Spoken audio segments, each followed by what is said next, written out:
¿Qué hace un tutor de tesis? ¿O qué debería hacer?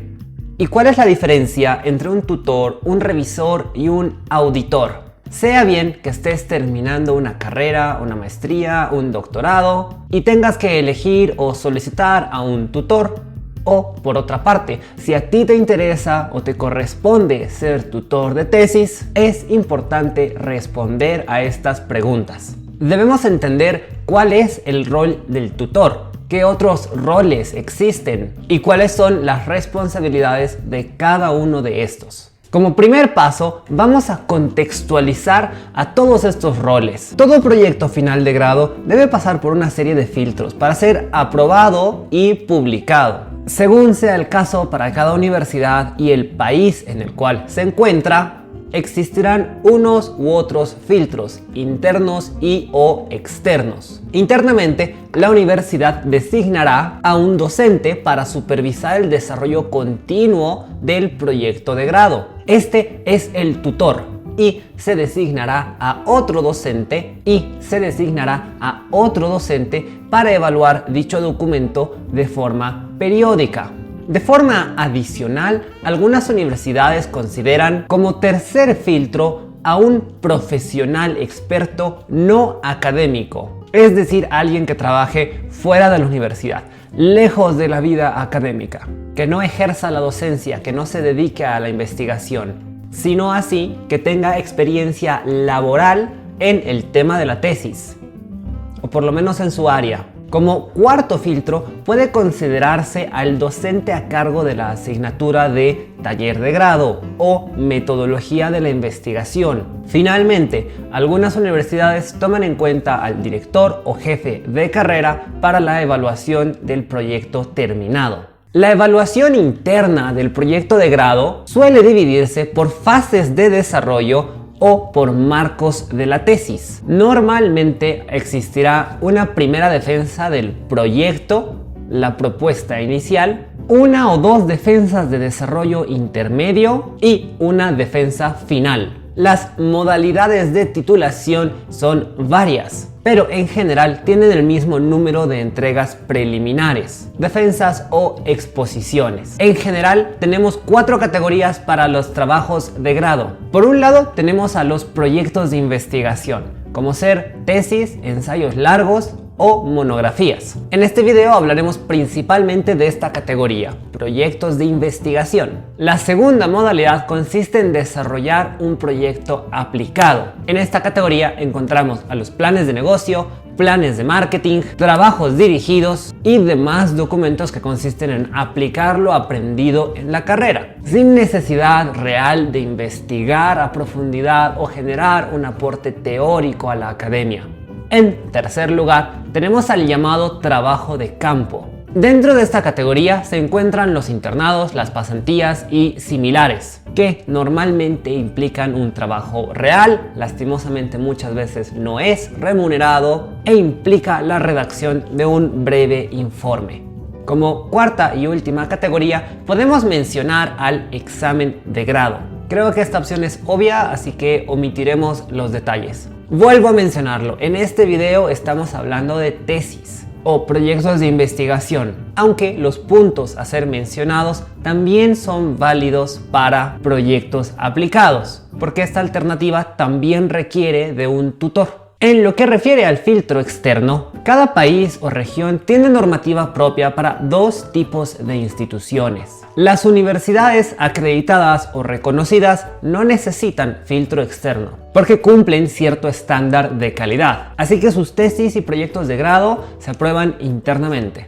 Pero otras universidades sí deben pasar un filtro externo. Una opción es la designación de un docente o profesional externo para la evaluación del documento final. Esta persona será ajena a la universidad del tesista. Pero lo más normal es que esta persona sea docente de alguna universidad que sí esté acreditada, o que esta persona sea miembro del colegio o asociación de profesionales de la carrera en particular de la cual está intentando titularse el tesista. Otra alternativa es la designación de un miembro del Ministerio de Educación o alguna entidad gubernamental equivalente. Algunos países exigen ambas alternativas como filtro externo, o incluso 3, según cómo cuentes. Este es el contexto a grandes rasgos. Ahora vamos por los detalles. Hablemos sobre el tutor o asesor de tesis.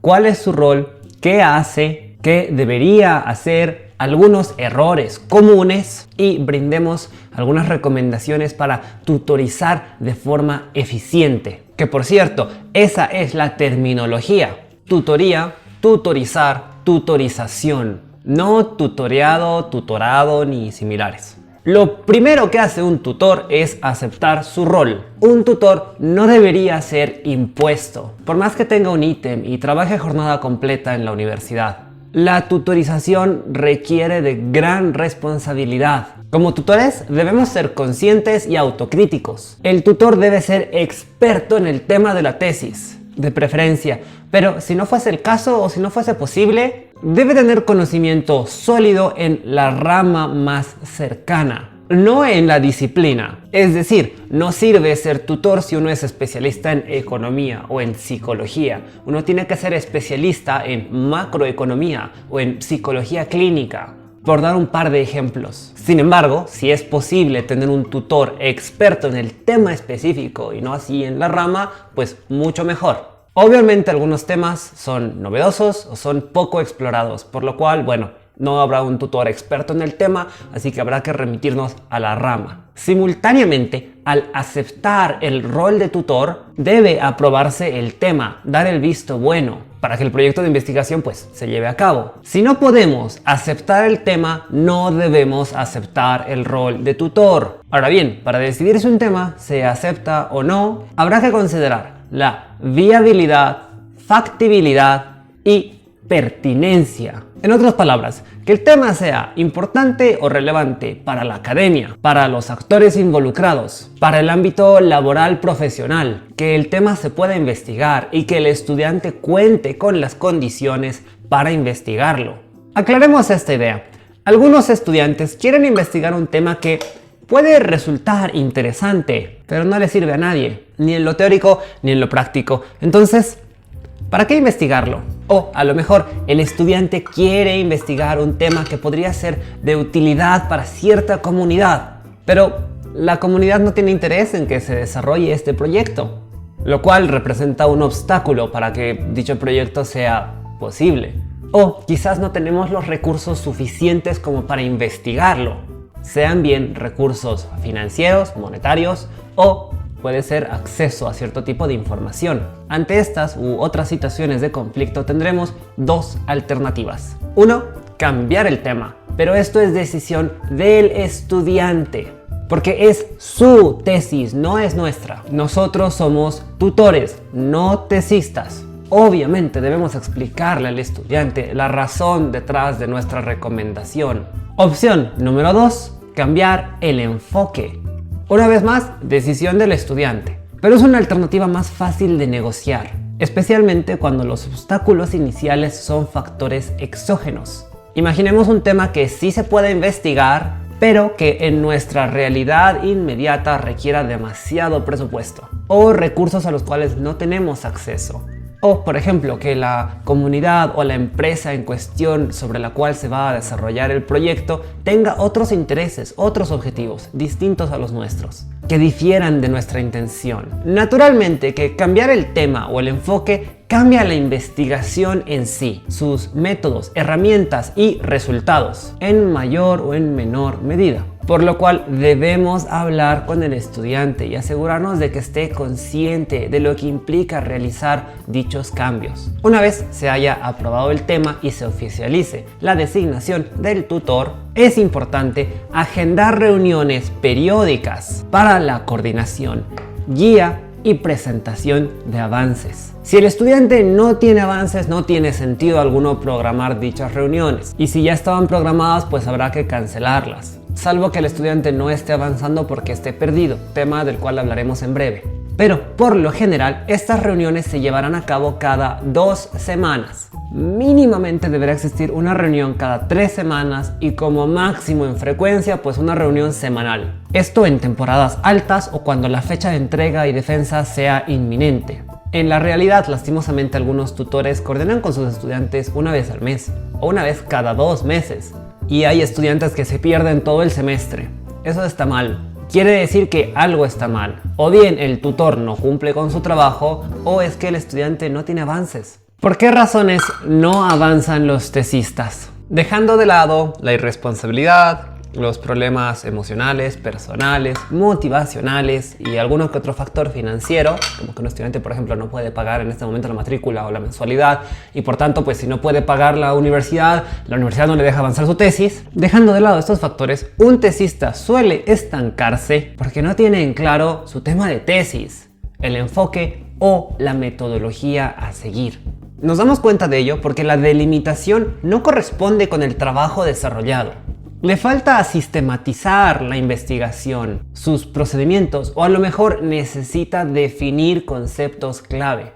Por eso es importante que existan reuniones periódicas. Porque parte del rol del tutor consiste en guiar al tesista, en atender consultas, además, claro, de brindar retroalimentación sobre el trabajo desarrollado. Si eres tesista, no tengas ni miedo ni vergüenza de preguntarle algunas cosas a tu tutor. Para eso les pagan, para eso nos pagan. Ahora bien, ojo, el tutor no es ni padre ni madre. No tiene la obligación de estar sobre el tesista preguntándole si ya hizo su tesis. ¿Qué avances tiene? ¿Para cuándo? ¿Hasta cuándo vas a estar así? No, es su responsabilidad del tesista, no del tutor. Y debe ser el tesista quien acuda al tutor cuando tenga consultas, cuando se encuentre trabado, con confianza. Para eso está el tutor, no solo para entregar avances. No es un jefe. Aquí aprovecho de incluir una recomendación muy importante. Preguntémosle al tesista qué quiere hacer, cuál es su intención. Y en función a ello podremos explicarle cómo lograr eso, cómo alcanzar dicho objetivo. ¿Qué pasos podría seguir o a qué teorías podría acudir y consultar? Algunos tutores leen la tesis, asumen qué quiere lograr el estudiante en función a lo que escribió y le imponen cierto camino o requisitos. Eso está mal. Debemos hablar con el estudiante, porque quizás quiere llegar aquí, pero está yendo por el camino incorrecto.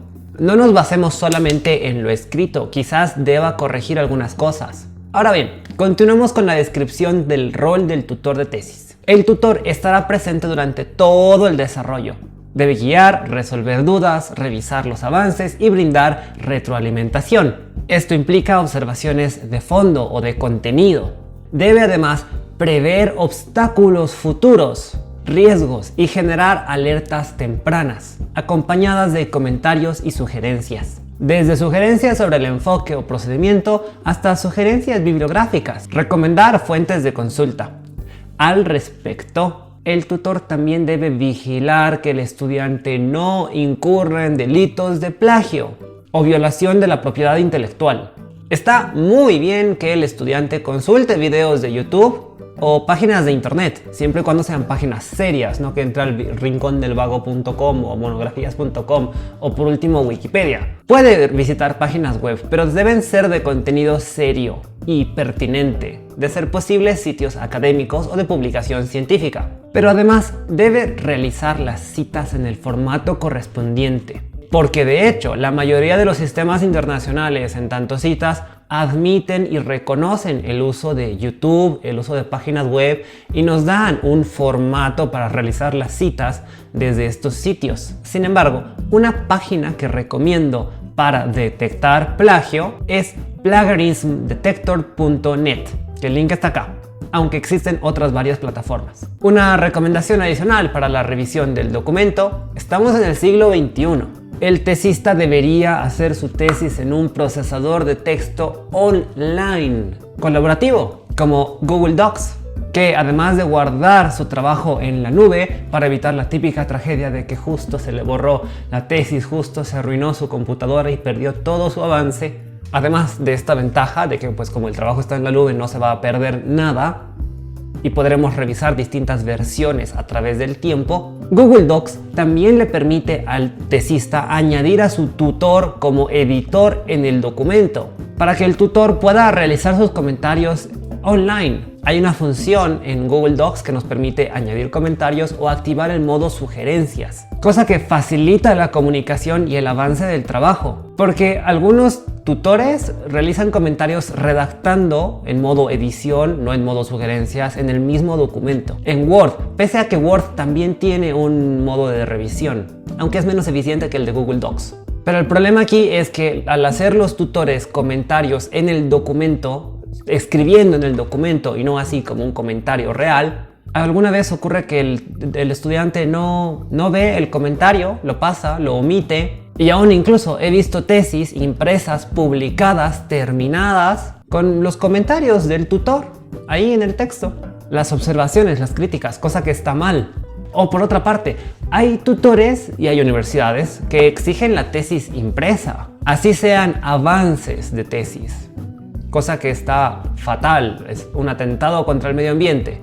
Para colmo que los gobiernos retrógradas, burócratas, exigen no un empastado, no dos, exigen múltiples copias impresas de la tesis de 400 hojas para que se archiven, para que junten polvo en la biblioteca del Ministerio de Educación. Así que, queridos tutores, no acepten tesis impresas, acepten tesis digitales. Es más, exijan que sean digitales. Mis estudiantes saben que yo no reviso avances impresos, es ley. Es más, si los veo con una hoja les penalizo con calificación, les quito nota. Porque además, algunos tutores tenemos letra fea, tenemos mala caligrafía. Y si hacemos apuntes en su documento, el estudiante no entiende a qué nos referimos. Y a veces ni siquiera nosotros podemos leer nuestra letra.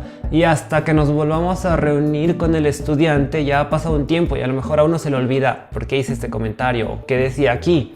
O bueno, más modernos, el estudiante le saca una foto a nuestro comentario escrito y nos lo manda por WhatsApp. De esa forma no hace falta reunirnos. Pero no hace falta reunirnos. Otra razón más para utilizar Google Docs o cualquier otro procesador de texto online, siempre y cuando sea un procesador colaborativo. El estudiante puede estar tranquilo en su casa, nosotros en un cafecito, y nos conectamos a la misma hora en el documento y hacemos una videoconferencia por Google Meet y trabajamos de forma más cómoda. Conozco docentes que su oficina estaba lejos de la universidad, súper lejos, y que hacían que el pobre estudiante tenga que ir hasta su oficina para entregarle la tesis o para charlar 15 minutitos porque justo luego el docente tenía una reunión o algo. Podríamos ahorrarnos estos tiempos trabajando virtualmente. Otro punto importante a mencionar respecto al rol del tutor. Tenemos dos extremos típicos que están mal, pero son errores comunes. Por un lado tenemos al tutor de tesis que no hace absolutamente nada.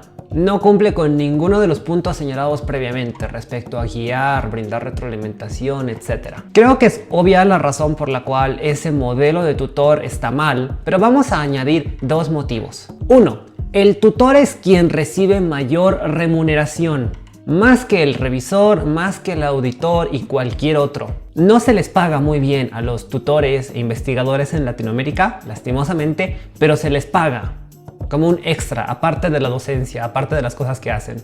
Así que si se les paga, tienen que hacer su trabajo. Además, en muchas universidades es el estudiante quien paga al tutor. Entonces, si le estás pagando como estudiante, puedes exigirle que haga su trabajo.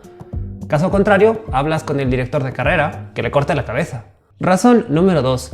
Su nombre aparece en el documento final publicado, en la tesis. La tapa dura, la portada, la carátula y la primera o segunda hoja en el documento dice tema XYZ, el escudo de la universidad.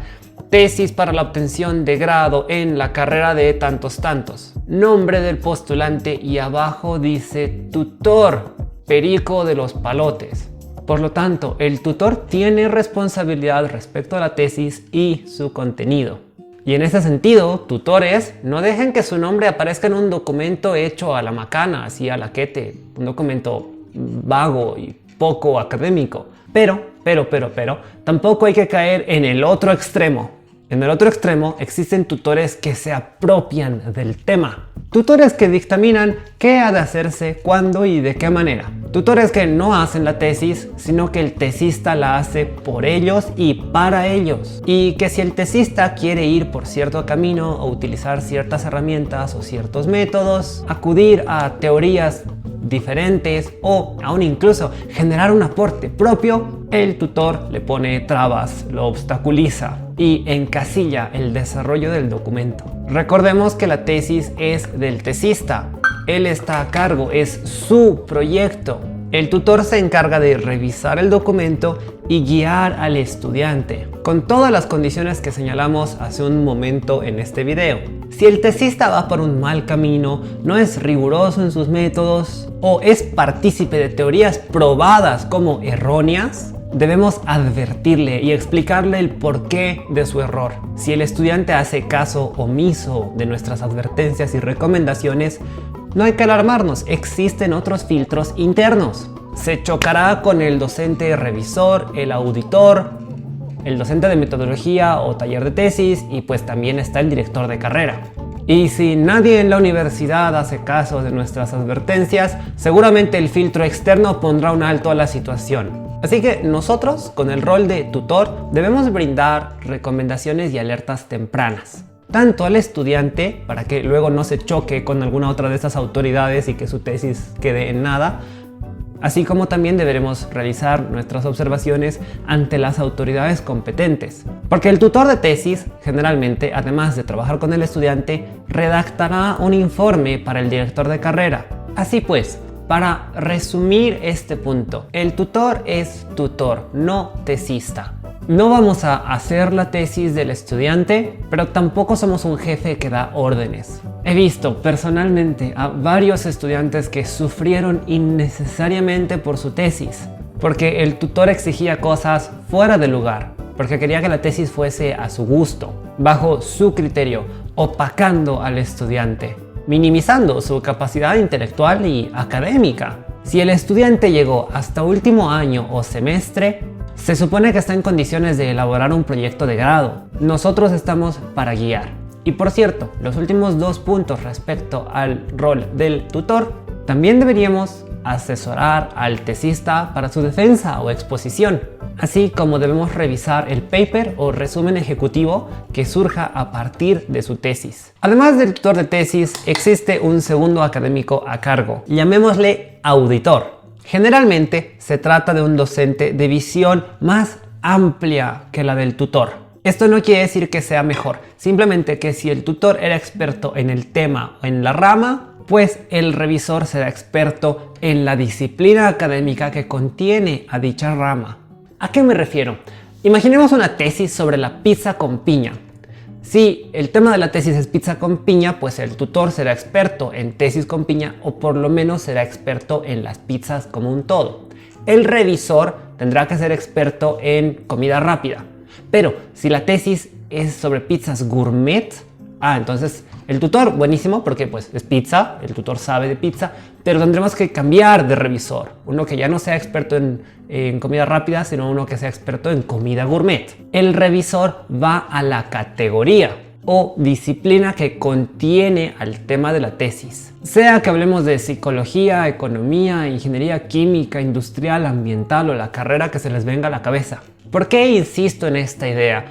Porque he visto algunas tesis que son revisadas solamente por especialistas. Y luego es difícil, si no imposible, engranar dicha tesis o proyecto de grado con el resto de la carrera. Nos falta sinergia y aún incluso existen incoherencias académicas. Está muy bien que una tesis contradiga a la teoría establecida, al menos si tiene método y pruebas, pero no debemos caer en la incoherencia. El profesional en formación debe ser íntegro con todo lo aprendido en la carrera. Para esto existe el revisor. Ahora bien, el revisor no supervisará la tesis de forma continua. Generalmente se le entregarán secciones terminadas. Terminamos el marco teórico, va al revisor. Terminamos el marco práctico, va al revisor. Terminamos la sección de conclusiones y recomendaciones, va al revisor. porque el revisor ve el panorama de forma más amplia. No ve la figura completa, pero tampoco se centra en las fichas específicas del rompecabezas. Está en un punto intermedio. Hasta aquí me he estado refiriendo a este segundo rol, a esta segunda persona como revisor, pese a que al principio dije llamémosle como auditor. Esto depende del país, más que nada. En algunos países es auditor, en otros países es revisor. Si solamente existen dos roles, será tutor, revisor, a quien yo he denominado auditor. ¿Por qué? Porque a veces en algunos países existe un tercer rol, y cuando existe este tercer rol, al tercero recién le llaman revisor, y el segundo, pues de ser revisor, pasará a llamarse auditor. Pero no nos compliquemos, con este segundo rol, el segundo que acabo de mencionar, pues puede ser auditor o revisor, y este tercero que voy a mencionar a continuación puede ser o revisor o auditor, depende del país, depende de la universidad. Pero si uno es auditor, el otro es revisor, y si este es revisor, este otro es auditor. ¿Ok? Depende del contexto. Fin del paréntesis. En tercer lugar, hablemos del revisor o auditor, dependiendo del país y de la universidad. Este tercer filtro habitualmente es asignado a un profesional externo, ajeno al mundo académico, alguien que no trabaje en la universidad, que no se dedique a la docencia ni a la investigación, pero será contratado por la universidad para revisar el documento casi terminado, cuando el marco práctico esté listo, cuando solamente falten las conclusiones y recomendaciones. Este auditor revisor, dada su experiencia laboral, podrá engranar el proyecto de grado con el mundo profesional y brindar recomendaciones para el cierre del documento, o, de ser estrictamente necesario, sugerir correcciones generales del trabajo previo. El tutor acompaña durante todo el proceso. El auditor o revisor 1 realiza observaciones de fondo de forma periódica, y el auditor o revisor 2 realizará más que nada correcciones de forma, ya del trabajo en un 80% de avance, 80-90%, depende de la universidad. Además, claro que esta tercera persona velará por la sinergia entre lo académico y lo profesional laboral. Nuestro cuarto filtro interno es el docente a cargo de la materia o asignatura de metodología de la investigación o taller de tesis o taller de grado, según sea el caso para cada universidad. De forma un tanto obvia, esta persona se encargará de velar por la metodología utilizada en el proyecto de grado. Pese a que existen intentos de lineamientos internacionales para el desarrollo de toda investigación científica y académica, algunas universidades tienen un formato propio, adecuado a las necesidades o características de sus carreras o cada facultad en particular. Por lo tanto, el docente a cargo de esta asignatura se encargará de revisar que la tesis cumpla con dicho formato, que tenga estos capítulos o estos subtítulos. Eventualmente publicaré un curso respecto a investigación, pero de momento mencionemos algunos acápites generales: planteamiento del problema, objetivos, justificación, marco histórico que nos brinda contexto, marco referencial que nos habla de otros trabajos, otros proyectos, otras investigaciones en relación al tema, marco conceptual donde hacemos definiciones o citamos, es como una especie de glosario explicado, marco teórico si es que vamos a hablar de la teoría más allá de simples y meras definiciones, marco legal, marco tecnológico, marco metodológico, donde se encuentra el alcance, la delimitación, espacio-tiempo, hipótesis, identificación de variables. A veces tenemos la llamada operacionalización de variables. También se encuentra el enfoque de la investigación, su tipo, el universo, las unidades de observación, los métodos y técnicas de la investigación, así como la especificación de los procedimientos de la investigación, entre otros puntos. Además, debemos considerar al marco práctico, que se divide entre desarrollo y comprobación de la hipótesis. Luego vienen las conclusiones, las recomendaciones y finalmente tendremos índices varios y la bibliografía o referencias. Como quinto y último filtro, último punto, tenemos al director de carrera, quien preside la defensa final y coadyuva en la publicación de la tesis terminada y o su respectivo paper en revistas indexadas. Aunque a veces las universidades delegan esta responsabilidad a algún docente de planta. Así también el director de carrera o su delegado coadyuvará durante el desarrollo de la tesis si es que el tesista llegase a necesitar acceso a ciertos recursos, una carta o contactos por parte de la universidad. ¿Quiénes aprueban la tesis internamente y asignan una calificación? Depende de la universidad, pero por lo general se tratará de un jurado compuesto por 3 personas, de las 5 señaladas previamente. Ahora bien, mencionemos un secreto. Si el promedio de un estudiante es 80 sobre 100 durante la carrera, se le pone una calificación similar en el proyecto final, el proyecto de grado. Las universidades tienen bandas o rangos de calificaciones según los honores en latín. Hablamos de summa cum laude, magna cum laude, y debajo ya no hay honores. Si quieres repasar respecto a esta terminología y más o menos qué rango de calificación entra en cada una de estas categorías, puedes regresar a nuestra clase al respecto sobre sistemas de calificaciones. Pasemos ahora al filtro externo o la evaluación externa de tesis y proyectos de grado. 3 son los posibles panelistas o miembros del jurado, tribunales o inspectores, dependiendo del país donde te encuentres. 1. El delegado de la universidad acreditada. Tiene más o menos la misma función que el auditor o revisor 1, con la diferencia de que no recibe avances parciales de la tesis. A este delegado y al resto del jurado se les entrega la tesis ya terminada, pero esta primera persona se encargará de realizar observaciones de fondo. 2. El delegado de algún colegio profesional o la asociación de tipines que ya terminaron la carrera. Este delegado equivale al revisor o auditor 2 de los que ya mencionamos previamente. Hará observaciones más de forma, no de fondo. 3. El delegado o representante del Ministerio de Educación, quien se asegura de que la universidad cumpla con la normativa establecida, que cumpla con los requisitos para el egreso de futuros profesionales. Más que nada hace acto de presencia para constatar que la tesis exista y que la universidad no ande ahí regalando títulos. El jurado de la defensa externa puede componerse por 1 a 3 de los personajes señalados hace un momento. Y en algunos países el jurado final de la última defensa de la tesis estará compuesto en un 50% de miembros internos de la universidad y un 50% de miembros externos. A final de cuentas se trata de una formalidad.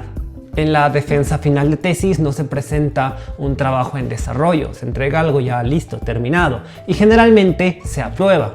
Con menor o mayor calificación, pero se aprueba. Muy pocos, muy raros son los casos en los cuales una tesis en esa etapa es rechazada. Por lo cual se trata de una formalidad, el protocolo. Lastimosamente en Latinoamérica existe demasiada corrupción y hay carreras en las cuales uno debe pagar cifras exorbitantes para aprobar, o al menos para tener una buena calificación. O tradicionalmente, si no se paga, lo que medio mundo hace es llevar una especie de ofrenda. Si buscan en Google comida para presentación de tesis o bocaditos para defensa de grado, encontrarán más de 100,000 resultados. No es que no, se aprecia, de corazón se aprecia el esfuerzo y reconocimiento de los estudiantes para quienes nos dedicamos a la parte académica y de investigación. Pero el sistema como un todo debería recompensar de otra forma a estos profesionales. Espero que te haya gustado esta clase. Este es un tema que normalmente no se enseña, no se habla en los diplomados de docencia y educación superior. Y aún incluso en muchas maestrías tampoco se habla de este tema. Maestrías de educación. Y hay muchas universidades que nombran tutores sin darles una capacitación sobre cómo ser tutor. Es por ello que decidí investigar al respecto, sistematizar mi experiencia, hablar con colegas, leer un montón de artículos y compartir este video contigo. Si quedan dudas, yo quedo atento a los comentarios, como siempre, o incluso si quieres hacer alguna sugerencia, podríamos dialogar respecto al rol del tutor. Y para seguir aprendiendo nos veremos en el siguiente video.